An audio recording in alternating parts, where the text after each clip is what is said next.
Sorry sorry.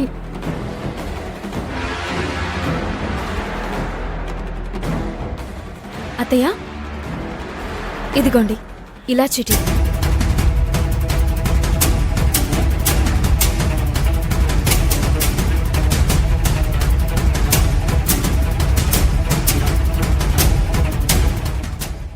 ఎలా ఉంది అత్తయ్య? ప్రత్యేకంగా చెప్పాలా అమ్మా, నీ చేతి ఇలా చీటీ ఎప్పుడూ అద్భుతంగానే ఉంటుంది. కాని ఈ ఇలా చీటీ అర్జున్ తాగే రోజు రావాలని కోరుకుంటున్నాను. తప్పకుండా వస్తుంది అత్తయ్య. ఆ రోజు కోసమే నేను ఎదురు చూస్తున్నాను. అయినా మీరేంటత్తయ్య ఇలా ఎండలో కూర్చున్నారు?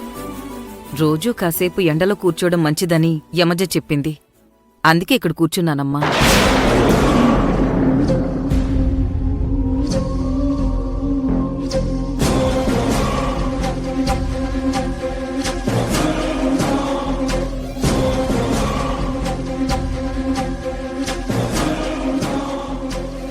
సరే అత్తయ్య, నేను వెళ్ళి నా పని చేసుకుంటాను.